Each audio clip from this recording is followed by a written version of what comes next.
everybody in Millis Cable Land. Brooks Corl here, along with my teammate Paul Aten.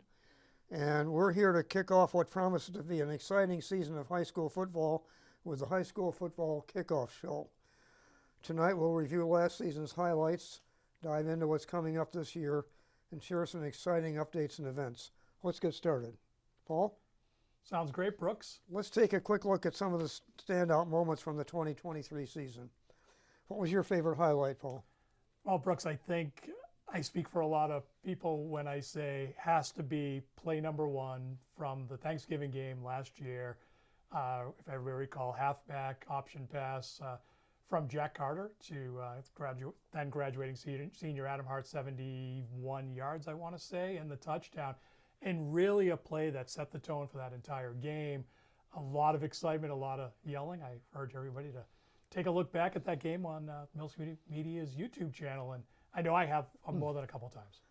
And I can't resist the temptation to add that after going to sensing Medway 3 and out, the team took over, and it was first or second play from scrimmage. They scored another touchdown.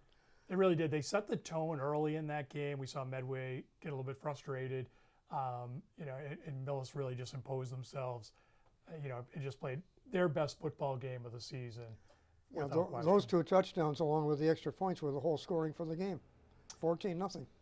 Looking ahead to 2024, what are you most excited about, Paul? Well, Brooks, I think we have it's an interesting year. There's only 2 seniors on this team. All right, we'll talk a little bit about the roster in a moment, but I think it has to be what we've seen over the last 2 weeks with the preseason games is young players, freshmen, sophomores, making an impact, moving the ball on offense, scoring, converting first downs, holding onto the ball, and ultimately scoring touchdowns. And again, we'll get into that roster in a few minutes, but certainly have to be really excited about this young group of talented players. Some really nice juniors supporting the team. Only 2 seniors on the team, so it's a young team with a lot of talent. And I do have to inject here that the first game is still, as we record this, over 10 days away. There have been 2 scrimmages. Now, a scrimmage isn't the same thing as a game because they don't have all the features of a game. But we got to look at the team, and I'm excited. Yeah, absolutely. There's, they handled themselves extremely well, really throughout the preseason. I had a chance to watch them at passing camp in Medfield. With just a handful of the players working drills, and then warrior camp for a couple weeks, and then of course the preseason scrimmage games. And each week, what we saw is a team get better and better, grow in confidence, and that really materialized in the final scrimmage game.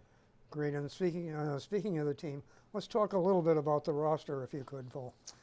We have some new faces joining the squad and some key players returning. What can you tell us about them? Yeah, so let's start with the captains, Pat Halloran Jr., Vinny Sellers Sr. I think both may start on the injury list, which is unfortunate, but really doing a great job of leading the team. I see them in practices. We saw them actively participating on the sideline in the scrimmages. So some great leadership from the captains. When we look at this talented group, it really starts with the freshman and sophomore group. We know Owen Caulfield will be under center at quarterback, the sophomore. The all-star last year, Liam Cravey, and his 800 yards, he'll be behind the center. But that's where he's going to get a little bit of help. There's some impact freshmen. You and I got to see Dylan Fitzgerald, the freshman, play well. Jaden Montero, the other running back / wide receiver, really make some impact plays in those scrimmages. And of course, because we always got to talk about, we'll talk a little bit more about some of these skill players, but I want to mention a freshman like Liam Vittor on the line. He's a big body, talented kid. I've known him for a long time. I've got to watch him play in some spring football. He's going to make a difference on that line this year. They get a little bigger, a little stronger. And of course, let's not forget some of the other skill players like Jack Carter, the wide receiver, who we got to see really make some great plays in that final scrimmage game. Linebacker Franco Barasano. There's a lot of young, talented players on this team. We look at the juniors. What I think about is Matt Noonan. I think about David Barasano. Whom else am I forgetting? Chuck Smith, Michael Tobin, Yeah. and another Michael McKinnon. There's some big experienced players that are going to add a lot of value to this team. Great. I certainly agree with you, Paul, about the line too. This year's line is years ahead of last year's. Yeah, I think it's a culmination of a little bit of size and a little bit of experience.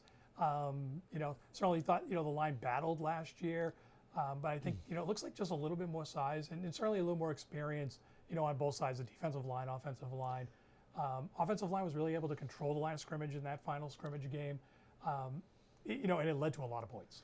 Just one thing I do want to say from the scrimmages, we did see a lot of athleticism on both sides of the ball from this team. They were forcing turnovers. That was great. But for our viewers, let's take a quick look at the schedule of games for the season. And the home opener is September 13th. That's a week from this coming Friday. Be there at Welch Field. It'll be worth it. We return home October 17th, so we will have had 4 home experiences, 2 scrimmages and 2 games before we go on the road.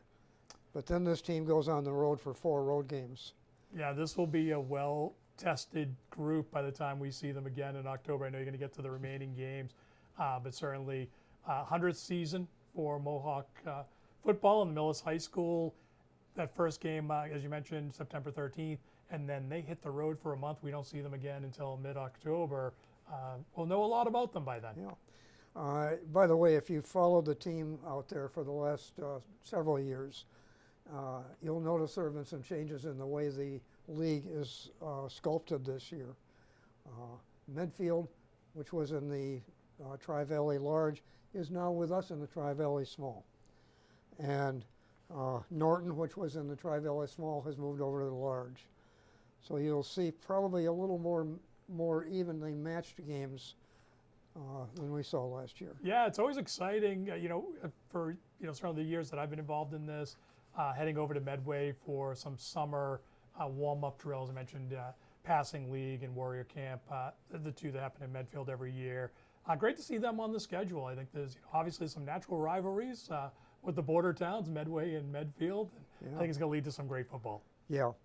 Now at home, the season opener I said is September 13th. Don't miss it. We'll be visiting Medfield on October 25th. That'll be a big one. Absolutely. And I'm hoping we may get a chance to record that one. That's still to be determined. Normally we just do the home games. Norton visits here on November 1st. And of course the Thanksgiving game at home versus traditional rival Medway is here in Millis at Welch Field, November 28th, Thanksgiving. Any other comments, Paul, on the schedule? Yeah, I think always looking forward to some Thanksgiving, turkey and football for sure. And it's great to have Medway coming to our house this year.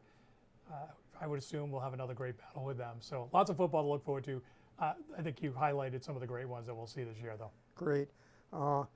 Let's talk also about our community, which has been very supportive over the years. What are some of the fundraising activities and the other events we can look forward to this season, Paul? Yeah, so certainly the Gridiron Group, the boosters are out actively trying to raise money for, not just football, for all of the Millis High School sports. And I know they've done some work on the snack stand up at Welch Field, as well as I think there's a 5K coming up and some different things. So as you see the boosters, the Millis boosters and the Gridiron Group, be sure to support those folks. They're doing some really great work to help these young people, play the sports they love. Great, Paul. Just wrapping up tonight's show, what are your final thoughts?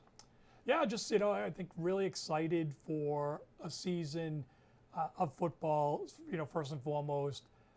Head coach Barb Martilio's got a talented young group, comes in, as we saw earlier, 54 and 44 in his career as a head coach.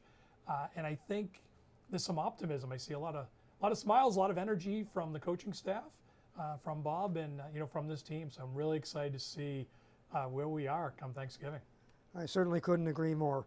Well, thanks for joining us tonight, and be sure to follow us, all you folks out there, in our latest updates as the season unfolds.